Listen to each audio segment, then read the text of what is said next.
नमस्कार, आपका समय के इस विशेष प्रोग्राम मुलाकात में आप सभी का स्वागत है। मैं हूं अनिल नौटियाल और आज हम आपकी मुलाकात कराएंगे मीरा भाईंदर शहर के भाजपा से पूर्व विधायक श्री नरेंद्र मेहता जी से।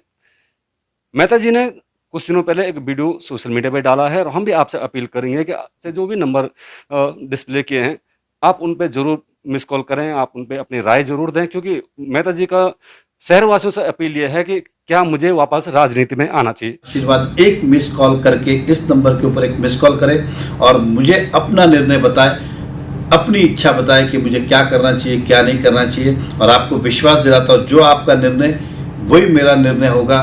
धन्यवाद। जय हिंद, जय महाराष्ट्र। मेहता जी, सबसे पहले आपका स्वागत है और साथ ही एक सवाल, एक ऐसा लोग शहर में जो पूछ रहे हैं कि मेहता जी को ये ज़रूरत क्यों आन पड़ेगी, मुझे राजनीति में आना चाहिए कि नहीं आना चाहिए, क्योंकि आपके जो कमेंट्स हैं उसमें मुझे लगता है कि 90% लोगों ने एक पॉजिटिव बात रखी है सामने।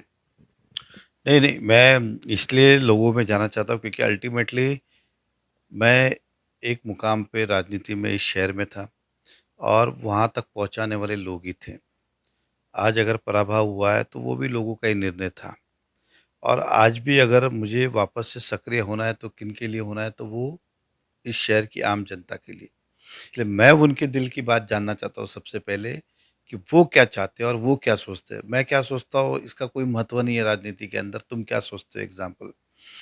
तो इसलिए मैं फिर एक बार लोगों का विश्वास देखना चाहता हूँ, क्या उन्हें लगता है कि नरेंद्र मेहता ने अच्छा काम किया था और उन्हें वापस आना चाहिए। अगर अच्छा काम किया तो वो कमेंट करें, उन्हें लगता है कि नहीं मैंने अच्छा काम नहीं किया है, जो अभी हो रहा है वो अच्छा है, तो वो अपना निर्णय लें। कम आपने कमेंट्स भी पढ़ रहे होंगे उसमें, जो लोग लिख रहे हैं बहुत सारा चीज़, तो उसमें कुछ लोग, मैंने खुद देखा, उसमें लिखा हुआ ये है कि मेहता जी, आपने शहर में बहुत अच्छे काम किए हैं और जिस कामों को आप देखते कम है, जो आपको परेशान करते हैं कुछ लोग, चंद लोग, आप उनको उनकी परेशानी को ज़्यादा देखते हैं, उसमें कितना सच्चाई है? देखिए किसी भी जगह हो, कुछ भी हो एग्ज़ाम्पल, मैं इतना परेशान उनसे नहीं होता हूँ, लेकिन ये स्वाभाविक है कि अननेसेसरी जो व्यक्ति, मैं अभी घमंड के एंगल से या गुरूर के एंगल से नहीं कह रहा हूँ।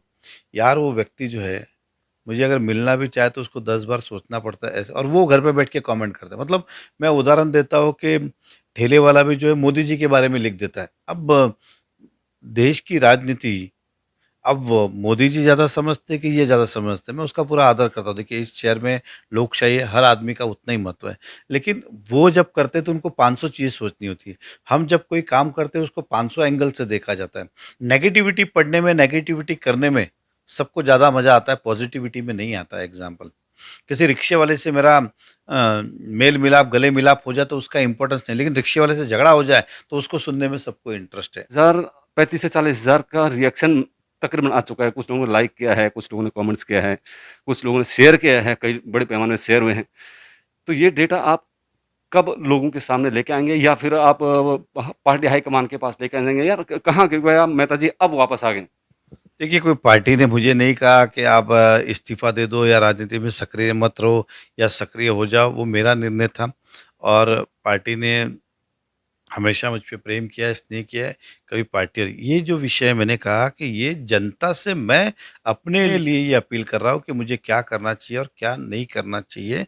और ये डेटा कोई मुझे पब्लिकली देने की ज़रूरत नहीं है कि कौन मेरे चाहने वाले, लेकिन कम से कम मुझे इस बात का पता हो, तो मैं केवल और केवल इसलिए कि इस शहर में कितने लोगों को ऐसा लगता है कि मुझे राजनीति में सक्रिय होना चाहिए, वो मैं, ताकि मुझे पता चले कि मुझे क्या निर्णय लेना है। देखिए मुझे चिंता उनकी नहीं जो विरोधक आवाज़ उठाते हैं। मुझे इनका लगता है कि जिनके लिए किया है वो तो कम से कम साथ में खड़े रहे। वो क्यों नहीं फिर उस जवाब देते उनका, मुझे क्यों जवाब देना पड़ता है? उदाहरण के, अगर आपने कुछ कहा मेरे बारे में गलत कहा है तो 100 लोग जिनको लगता है अच्छा किया, तो उन्होंने ही आपको जवाब देना चाहिए, मेरी ज़रूरत ही नहीं पड़नी चाहिए। लेकिन मैंने कहा हमारे देश में ऐसा है कि नेगेटिव बोलने वाला बोले, जिसका अच्छा हुआ है वो आपके साथ खड़ा होगा कि नहीं होगा पता नहीं, लेकिन जिसका बुरा हुआ है वो आपकी बजाएगा। मेहता जी, एक सवाल फिर, शहर में कुछ दिनों से जैसे कि आपने एक मुहिम शुरू की और साथ में ही यहाँ पे जिला अध्यक्ष रवि व्यास को बनाया गया। ल लोग कहते हैं कि आपको विरोध है, लोग कहते हैं, जब रवि व्यास कहते हैं कि हम मेहता जी के साथ में काम करने को तैयार हैं, तो ये भी कुछ एक माहौल बनाया जा रहा है शहर में।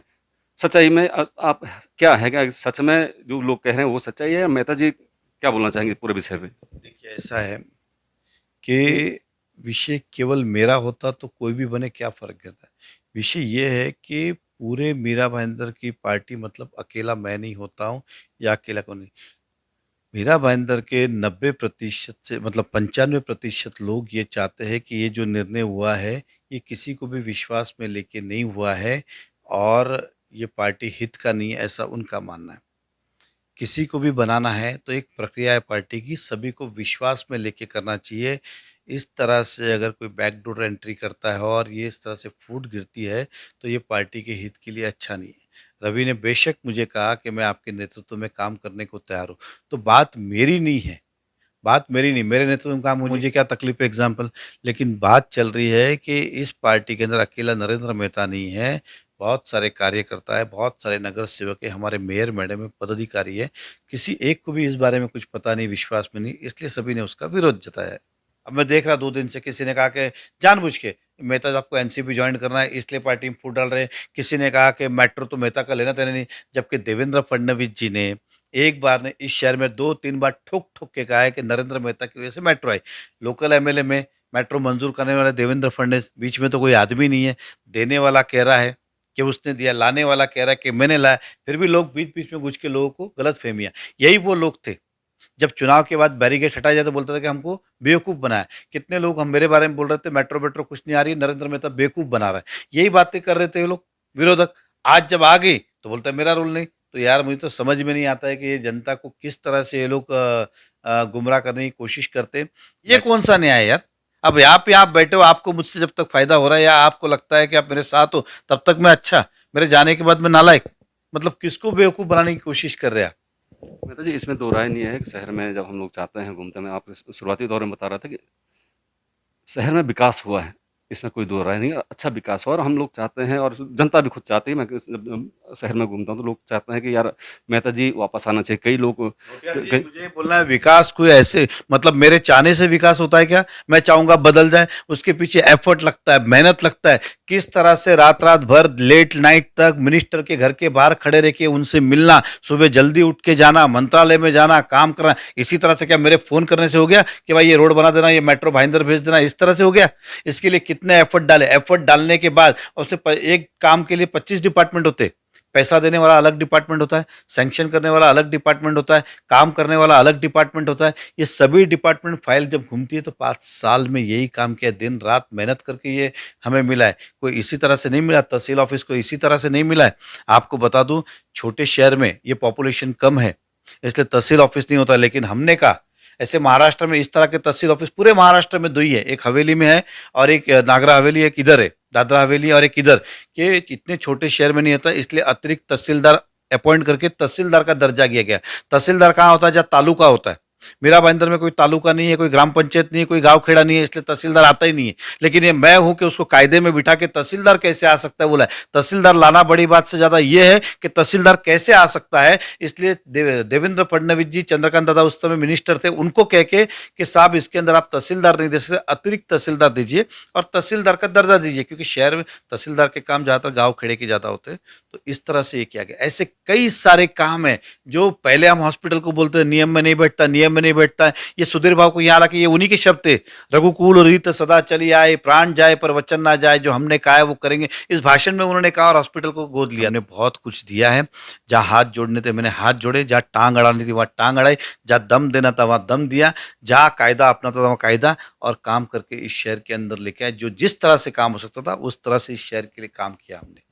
आपके इन्हीं कामों को लोग ज़रूर याद करते हैं और मैं उम्मीद करता हूं कि मेहता जी जल्द से जल्द राजनीति में आए और इसी प्रकार जिस प्रकार से उन्होंने एक एक काम गिनाए उस प्रकार से आगे फिर इस शहर के विकास के लिए आगे काम करने की कोशिश करेंगे, ये हमारी उम्मीद है।